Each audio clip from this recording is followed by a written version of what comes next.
Yo, what's going on, world? It's your homeboy Cuff, And your girl T.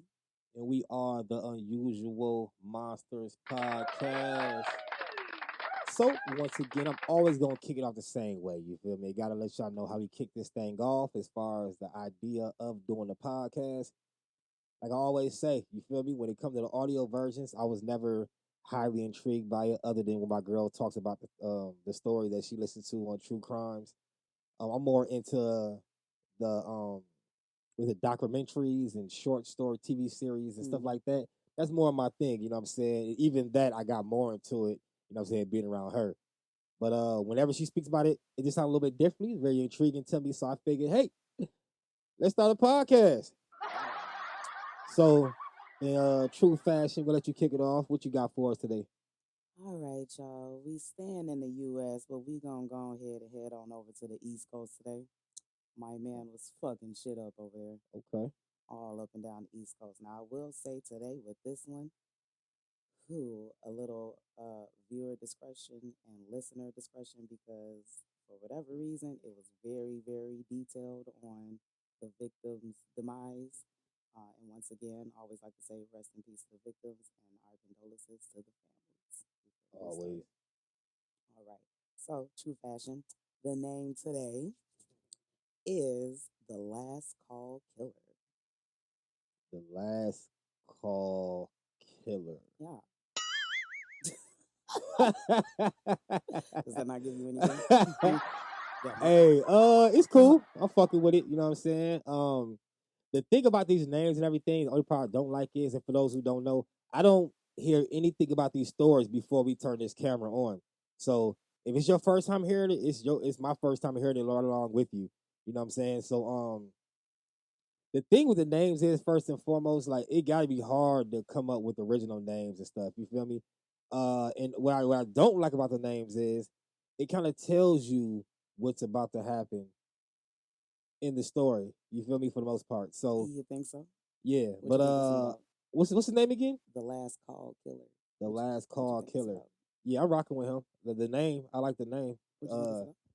the Last Call Killer. I'm gonna assume he did a bunch of like wild things, whatever. But the case that stood out the most was probably the last one he did, and I'm assuming he was probably calling in before he's committing these crimes. You know what I mean? Like to him, it might have been kind of a game like Saw type thing. You feel me? Like he might have been calling in before he was doing it, and then committing the crimes, and then they called the last call because whatever the last one he did, that call must have been like the most wild from all the rest of them. And I'm assuming because I haven't, you know, what I'm saying I'm just going off his name and what it give me. But yeah, And we'll I'm see what happens. laughing because you are so far off. But Oh, let's for get real. into it. Oh yeah, and hey, and real quick, y'all already know at the 2 minute, we actually about a little over 3 minutes in, but at the 2 minute mark, you know what we gotta do? We gotta spark up that blunt, man. Mary Jane. All right, y'all. So let's get You into know it what? I today. might need actually to I'm about to implement that into the episodes. Definitely for now on, when I mention how we sparking that blunt at 2 minute, 3 minute mark, With I'm that, definitely gonna have that. Mary Jane. You know it. Okay. All right, y'all. That was an accident. You trying to All fuck up right, this go editing ahead. process. All right. Backstory. So y'all know I like to give y'all a little background about our killers. So let's get into my man's because it's quite detailed. All right, today we are talking about Richard Westall Rogers Jr. Born June 16th, 1950 in Plymouth, Massachusetts, was the eldest of five children raised by his father, a lobsterman, and his mother, a telephone worker. In the late 1950s, Rogers' family would move to Florida. His father had accepted a job with higher pay working at a sheet metal factory. As a teen, Rogers was skinny and timid. This with his shy personality and high-pitched voice made him a target of bullying at Clemenceau High School. Much to his father's disliking, Rogers showed no interest in sports. Instead, he preferred going to Girl Scout meetings with his mother. So daddy ain't with that shit. Yeah, and this was back in what time? Baby, we in the 50s. Oh yeah, Daddy he ain't probably he with probably that thought shit. his son was homosexual, You know what I'm and saying? back And then, you know, what I they was looking for the all American type. yeah, You know what I'm yeah, a saying? man's man. Okay. He was a straight A student and a member of the French club of his high school. In the late 60s, Rogers allegedly grabbed a knife from his home and stabbed his neighbor, an older woman. The motive of the attack is unknown, but it is believed the neighbor had rejected an advance he made, even though Rogers was a gay man.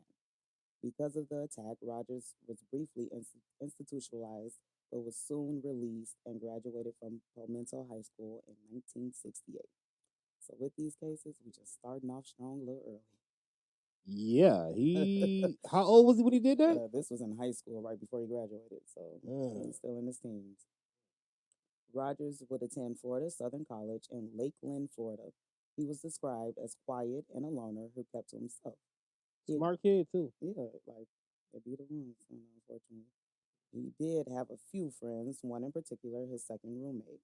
They were said to be joined at the hip and did everything together. Rogers would graduate from college in 1972, earning a Bachelor of Arts degree in French. Like I said, this nigga is very articulate. Smart as Crazy. hell.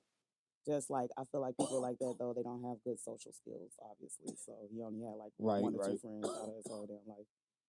In 1973, Rogers was attending the University of Maine as a grad student, where he would end up murdering one of his roommates.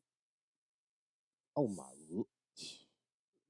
Brief pause. We haven't got to what the actual story is about. This is still backstory.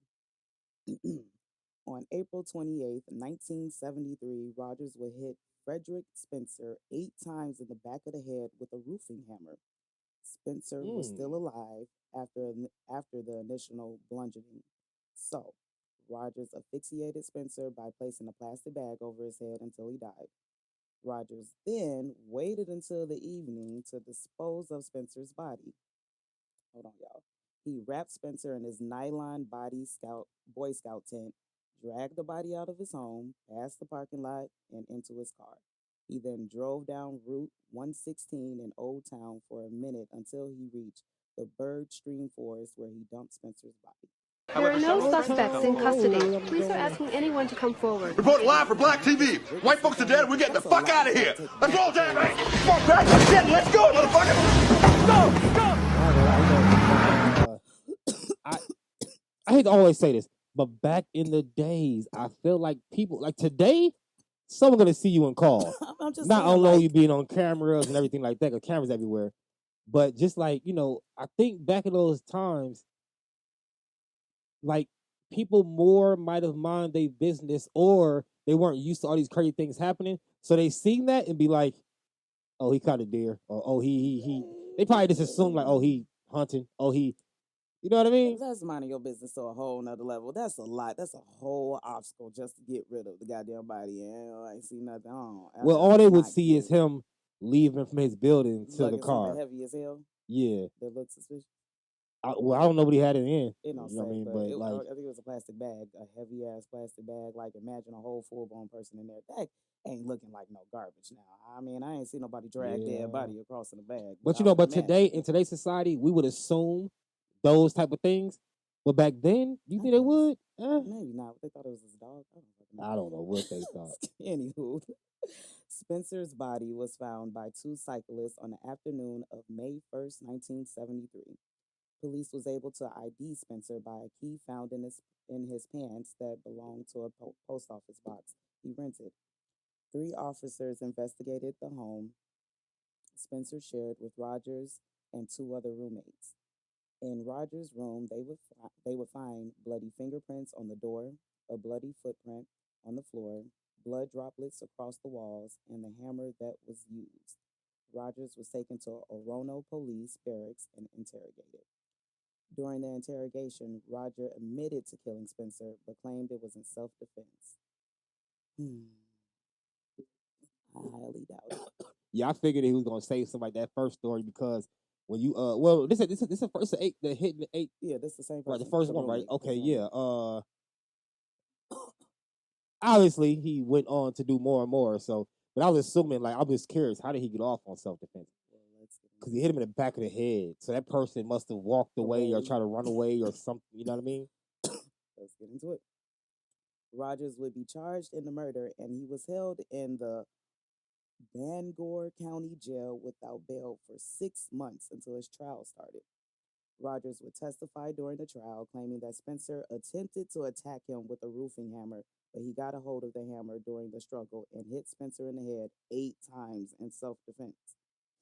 Rogers then said that Spencer was still struggling, so he put the bag over his head until he stopped. Rogers attempted to clean the room by throwing out a blood-stained rug. So, once again, self-defense. But then once you realize the man was He dying, got off for this one? you put a plastic bag over his head. Right, and cleaned up and trying to cover it up and everything. And he's there going with self-defense. I don't even know how they was able to present that bullshit in trial like that. So he got self-defense on this one. Well, let's see. We ain't even done yet. What the Rogers fuck? claimed he did all this to get rid of the body. And I quote, "I just didn't know what to do. I wanted very much to go to the police, but by then I had felt like it would look very suspicious. You fucking think?"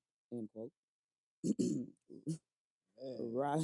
Man, Roger attorney would request to reduce Rogers' charges to manslaughter. The audacity, man. The judge agreed and reduced the charge. I don't know who that judge was, but you need your ass whooped. The trial ended the next day on November 2nd, 1973. The jury, after deliberating for under 3 hours, reached a verdict of not guilty. That's crazy. How the fuck? That's crazy. Does that sound like self-defense to you? Even how he told the story. Does that sound like self-defense to you? First of all, no, it does not. Okay. Secondly, in my head, any situation where a person got hit in the back of the head, It's no to longer me, self-defense. okay, I would assume. Okay, look. If I attack you, hit you in the back of the head, that means you were walking in one direction. I snuck up on you and just snuck you, or we got into some kind of words, whatever, and you walked away from the situation and I snuck you, or we got into it and you ran away. Either way it goes, that does not sound like self-defense. Even the story he told, like you said, according to him, you took the weapon, so he no longer had it. So dude probably turned. That means when you took it, hit him back in the head. So that means he turned around, and then he was no longer a threat when he turned around. Okay. And then once then let's just say he was a threat because you thought he was running to get a gun or a knife over there or something. Let's just say you was, okay, you put the bag over his head when he was like basically dead, pretty much. He hit him 8 times in the back of the head. Yeah, he wasn't. They say he was still squirming, so I put the bag over his head. Dying. Well, if that's the case, he's squirming. He's no longer a threat. And you put the bag over his head. You put the bag over his head. So I don't know how he got self-defense. That's straight murder. I don't know who the hell the jury was, the judge, but all y'all need y'all ass, boy. Man. After his acquittal, Rogers moved to New York in 1973, where he attended Pace University School of Nursing.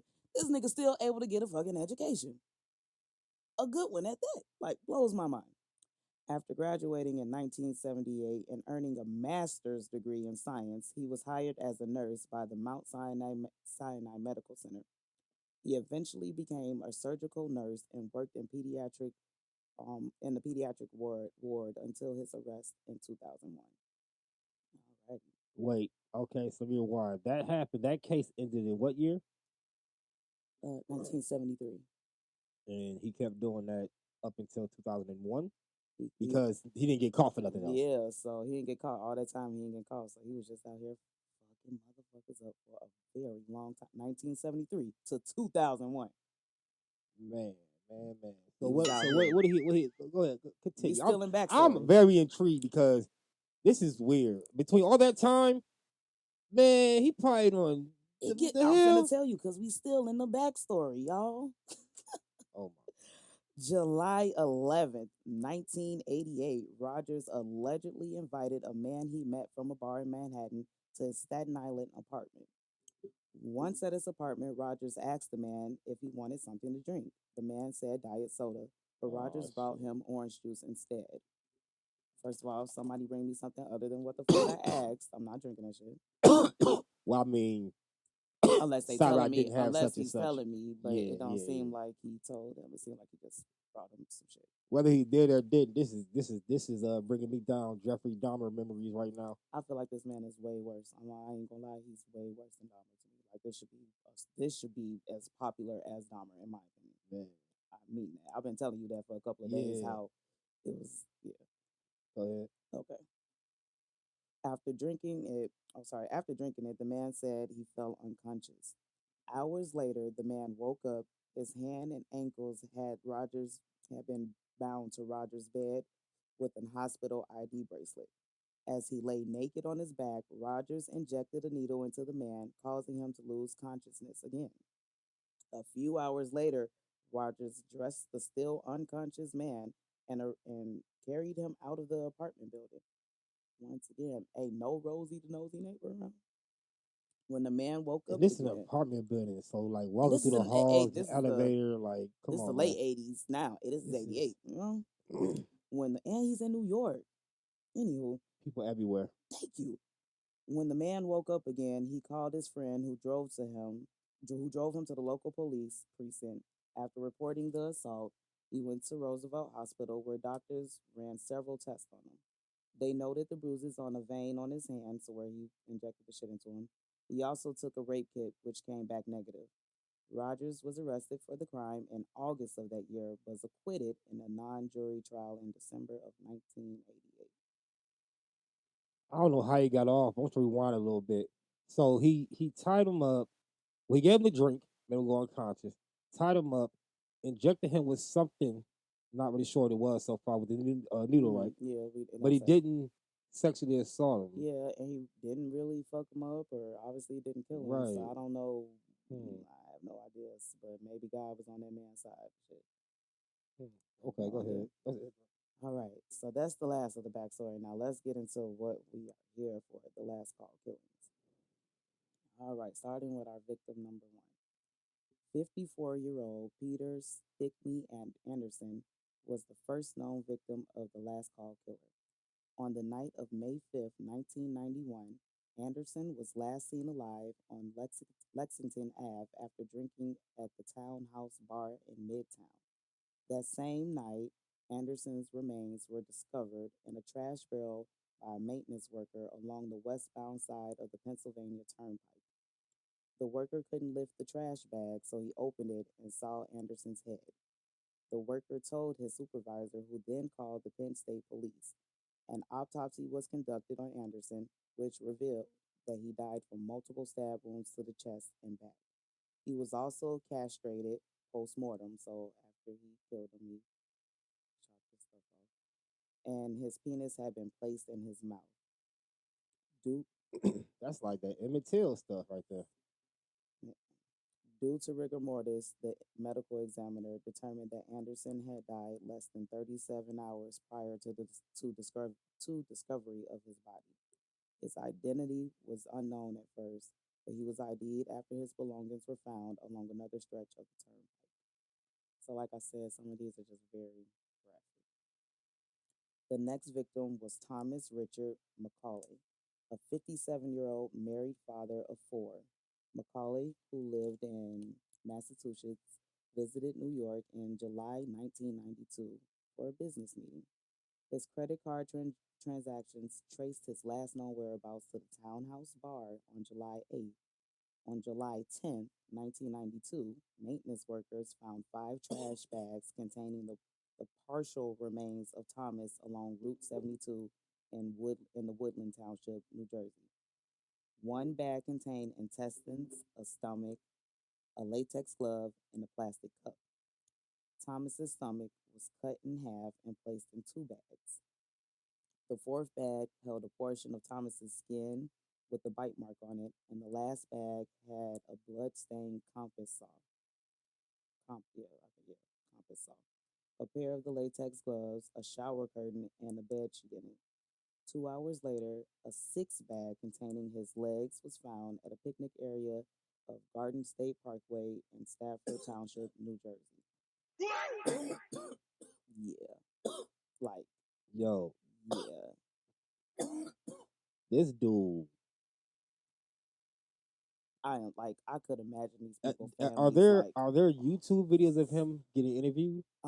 I haven't seen well from I didn't see none and he actually well I don't want to jump ahead too far ahead into the story but he Yeah, I didn't want to look. I'm gonna look him up after this. Like this one got me super intrigued. This dude is man wilding like out. I feel He's like going he's way worse than crazy. Dahmer. I don't know how this ain't as big of a story as Dahmer. Like he's Yeah, worse to me, man. Like this was. It took me a lot of days to he's kind like of finish cutting them this in story. pieces. Say, I mean, Darvin is all the same stuff, but I don't know. Maybe because I'm doing the research on it and I'm actually getting to see the details. But it yeah, took me like a something few about him days. is like it is worse. I feel like It it's kind took of the me a few same stuff, but days. it's worse. Like Yeah, I just feel they're like it's worse. like Darvin chopped him up and kept him. Dude chopped him up and like tried to get rid of the parts, but like separated them and stuff like that. Like yeah. Yeah. Thomas' death was caused by multiple stab wounds to the chest, and his body parts had been washed clean of blood. Like I Mm. don't want to get to a head right, but I'm just wondering like I don't want to ask you, but I'm wondering not don't answer, Mm. but I'm wondering if he has sex with any of these victims. That's like a big thing that's crossed my mind. Cause right so far, you Mm. haven't said he has sex with anyone yet, right? Mm-mm. He had a bite mark on the one guy, but Mm-hmm. that was it. Mm-hmm. Okay, so yeah, I'm interested in that. Okay. The third victim was Anthony Edward Morrell, a 44-year-old gay sex worker of Manhattan. On May 10th, 1993, six plastic bags containing Morrell's remains were found off Crown Hill Road in Manchester Township, New Jersey. His body had been cut into seven pieces. His arms, legs, torso cut in half, and his head. His cause of death were multiple stab wounds to the back and torso, and like Thomas, his body parts had been cleaned. He was last seen alive around the Port Authority bus terminal in Manhattan. We get into the last victim. The last known victim was Michael J. Sakara, a 56-year-old openly gay man. He was last seen alive on July 30th, 1993, at the Five Oaks Bar in Greenwich Village. That night, he was seen drinking and talking with a tall man who called himself Mark or John, that claimed he worked as a nurse at St. Vincent's Hospital. On the morning of July 31st, 1993, a man found a suitcase and a bag containing Sakara's shoes, pants, shirt, and wallet at a Harvest Straw at, at a Harvest Straw Bay overlook. The man felt uneasy about the discovery, so he dropped the items off to the Harvest Straw police station. A few hours later, a hot dog vendor found Sakara's head and arms wrapped in two garbage bags inside of a trash barrel. 9 days later, on August 8th, the rest of his remains were found 10 miles north in Stay Point, New York.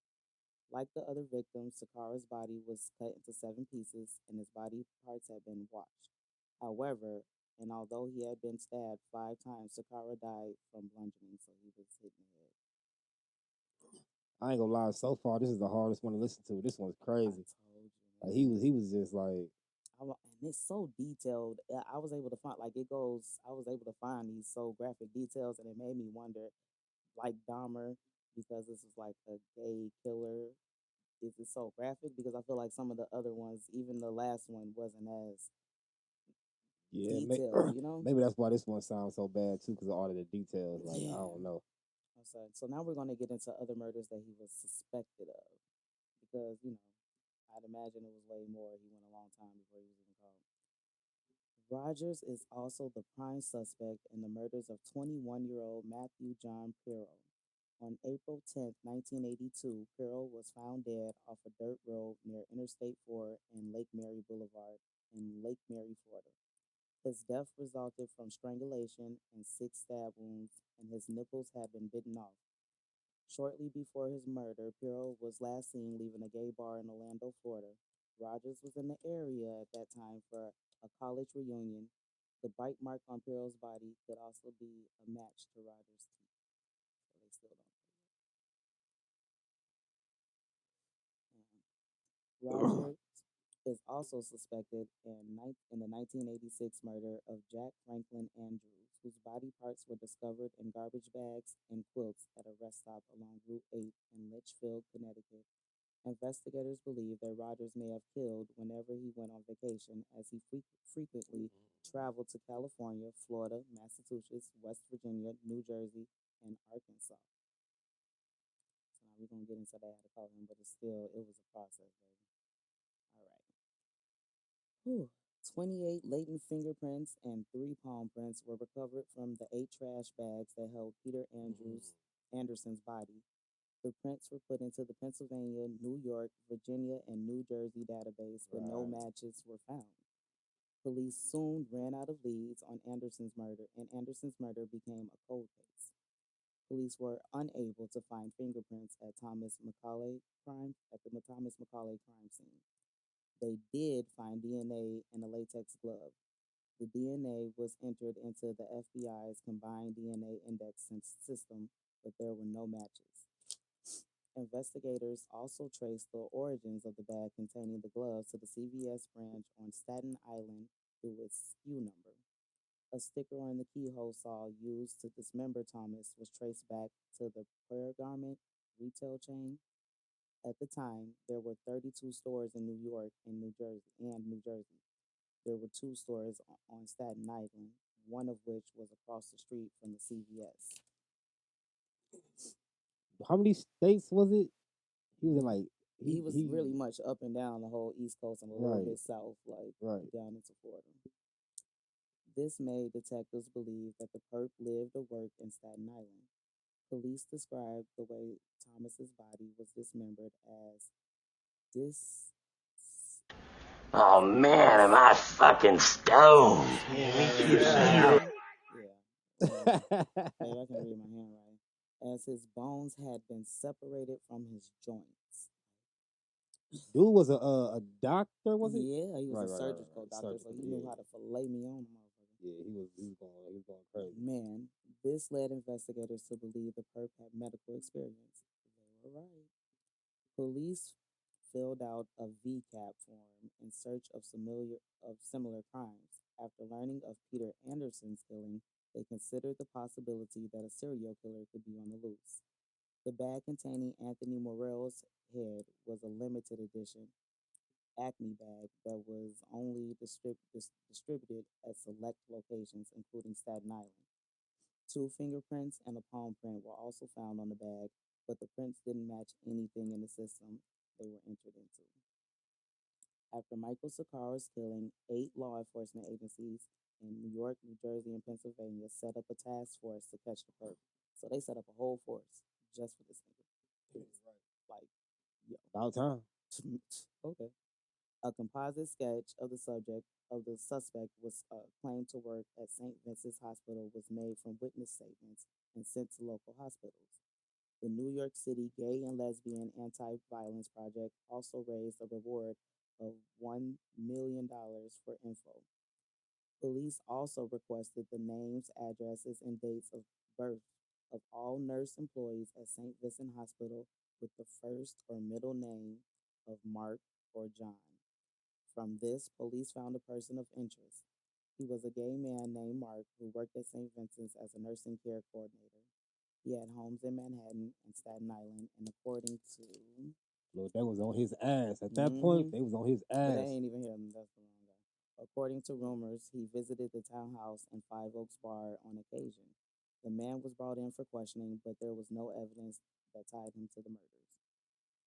August 26, 1993, an anonymous tip came in about a nurse who worked at Mount Sinai Hospital. According to the tip, the man met the nurse at a gay bar and took him home. While the man was sleeping, the nurse tried to tie him up, but the man resisted and fled. The tipper claimed that they coincidentally met the nurse again at the townhouse bar. The nurse asked the man to go to his home again, but the man refused. Smart guy. The tipper didn't know the nurse name, so detectives requested info about all the male nurses who worked in Mount Sinai, kind of fucked up, and in the Staten Island, lived in Staten Island. Photos of these men were shown to a bartender who saw Sakar with the suspect.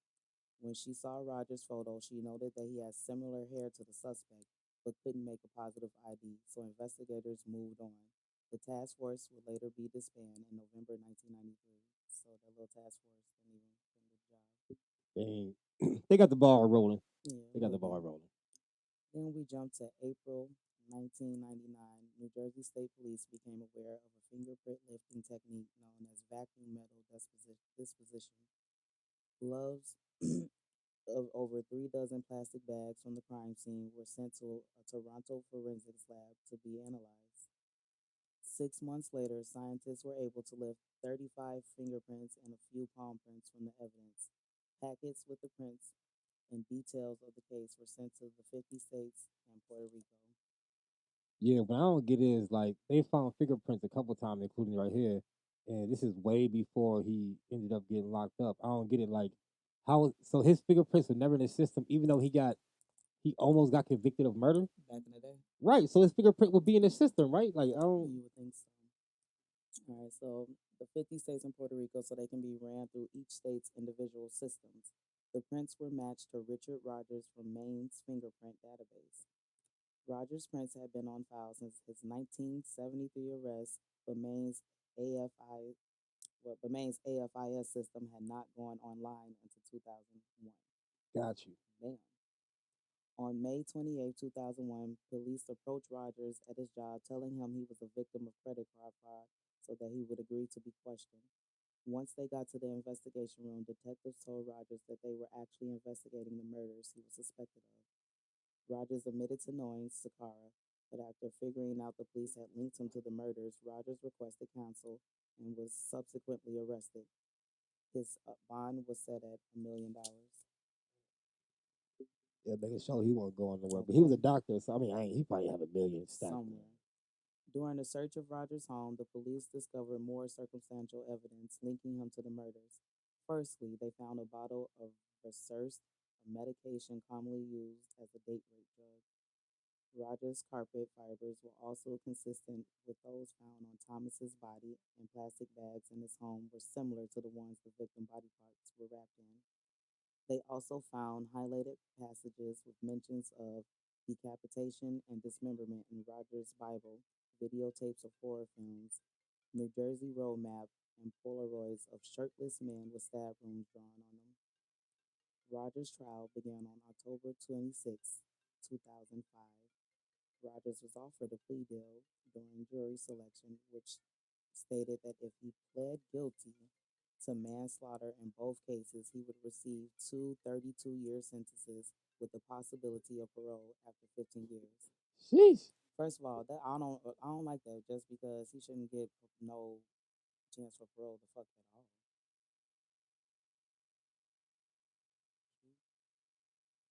Yeah, he Yeah, he shouldn't. shouldn't. He But shouldn't.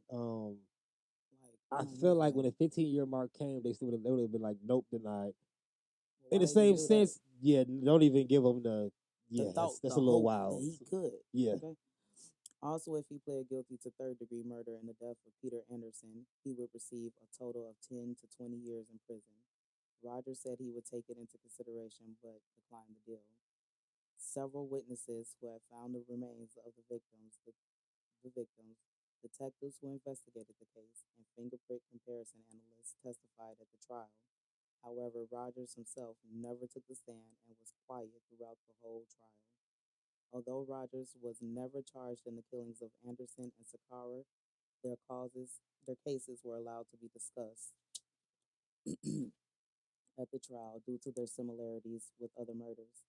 However, the killings of Frederick Spencer and John Pirro and the 1988 assault were not allowed to be mentioned. In November 2005, after deliberating for 3 hours and 45 minutes, the jury found Richard Rogers guilty on all charges. Rogers showed no reaction to the verdict and continued staring at the front of the courtroom. Rogers is currently serving two consecutive sentences for the two murders at New Jersey State Prison. So he's still alive, old as hell. How old is he? He should be like maybe in his 70s now. He was born in the 50s. Yeah. Yeah, he's like in the 70s. Then. That's crazy. Yeah, I would have to say this is the most wild one, the most vicious one, the most detailed one, the most just. I felt this one Whew. through and throughout. You know what I'm It was saying? hard. That one was crazy. He was just going crazy on everybody. And Like we always say, rest in peace to the victims. You know what I'm Man, our saying? And condolences to the family. families. Yeah. Like Wow. it was a lot. Like I hate to bring this was a deep one. I hate, if this triggered anybody, but I just felt like I came across it and I want to shout out to my homeboy, my coworker Dustin from work because he actually requested that if I could find a gay serial killer and this is what popped up and baby, it's a doozy. Like I was not prepared for all of this. And I just really feel like he's worse than Dahmer or he's just right up there like this should be known. I don't know. I don't know about this. As much true crime I watch, I hadn't heard Yeah, of I this wonder one. how they pick and choose who gets blown up. Cause like Man, that's this one crazy. right here, nah, come on now. Now yeah, they can make a movie, a series, TV Hell series, make it yeah. very And interesting it went through and on for throughout. so long, Yeah, they can make a whole very long baby. TV series Shout if they out to wanted us. Can to. we copyright that? Because we finna, we're the directors That's and producers because I got a crazy. script. That's crazy. Yeah. All right, so we like to end these off with be asking a little random question. You know Here what I'm we go. saying? So I got one for you today. It just came to my head as you was Oh, talking. shit. Actually, um, you know how the movie like Taken and shit like that, Mm. like Here Neeson we go Leon. with this bullshit. Look, Goddamn. if that if that were to happen to one of the kids, Oh, fuck. what steps would you take to try to get them back? Like first of all, the ransom is gonna be something that you don't I have. ain't got it. Right. Yeah. I figured that much. I hated hearing when he do this bullshit. I don't be prepared for this, and I'm high. Like Mary Jane. Mm. I ain't had no sleep. Fuck. I'm gonna save my kids. Shout out. Don't think that I know I'm dragging it out, but I got like nothing. Right. I don't be prepared for this shit. I damn sure. My first thought is how the fuck I'm gonna get money, and I want to make sure that they still alive. And I'm thinking about taking. I don't know how he confirmed that they was alive. Oh, his daughter had kind of left little Yeah, yeah, shit for yeah, him to yeah, yeah. figure it out. My But kids ain't assuming doing all that. that though, assuming that the kid's alive and all that, you Yeah. just gotta either you And I gotta got to get the like money or they figure. have this ransom. This is what the ransom is, just some odd $1 million. I'm gonna hit everybody up that I know. Like my family's pretty strong. I know I ain't gonna get a million. I'm doing. I don't know. No, I'm That saying a is couple. It's gonna be a couple mil. a couple mil. Oh baby, Yeah. I have no fucking idea at that point. What the fuck would you do? Why would you ask me this? I hope you got a better game plan. Oh well, what I would do is Because he thought about this shit before he asked me. nah, nah. I I just did bought him a lot of the time question though. came to my head while you was Yeah, talking. but I just bought you a lot of time. But look, what I would do is because you got to get the money right. How? So I would sell You scam me. I would sell everything that I have that has any value to it, right? That's be nowhere near $1 million, right? And then I would the people I know that have really good credit, I would ask them to Take take loans. loans I so need I people can, to put up their houses. huh? I Right, mean, that's right. what I'm saying. I need That people would to be the put up only their route. houses and shit. Now, that would be the only route that could give me a couple mil, like three. Let's say it's 3 to 5 mil, whatever. You know what I'm saying? I Now, still think that's not even enough. uh, now the thing is, first of all, will it be enough? I I don't don't know. think so. Then secondly, how many people actually would? Because people don't. Man, listen, man. Even if it's your kid, I'm sorry. I hate saying it. People don't give a damn They like sure the that for fuck real. don't. People are That selfish ain't as they, hell. they goddamn right. So my Oh next step no. would be Media. nope, nope, because that's dangerous right there. That's dangerous. Oh, I would true. look into how much it costs to hire for kill. Like I would look to see how much it costs to hire me a Liam Leeson or whatever the fuck. You know what I'm saying? Because that's gonna be less than it costs to Need your get him back. assassin. So I'm gonna look for one of them guys and hire them to go do what it do. I tell y'all what, I guess we'll be safe, so I'm gonna be just stuck with his ass. Cause clearly he'd be thinking about shit, anything to go wrong. Me and my kids would be safe in the boys. Fuck. Just keep that for their purposes only, cause my high ass don't be prepared for shit like this. Oh shit! Well, But look, man. Once again, it's your homeboy Cuff and your girl T. with the Unusual Monsters True Crime Podcast. Check us out on all podcast listening platforms from Apple, Spotify, Anchor, Google Podcasts, of course on YouTube if you're watching right now. If you're not watching, everybody hit that like button, hit that subscribe button. If you already follow us on any audio platform, it helps a Hey, lot. You know what I'm saying? If you go ahead and follow us on YouTube, subscribe, hit that notification comment. button, and rock with us, man. We out of here.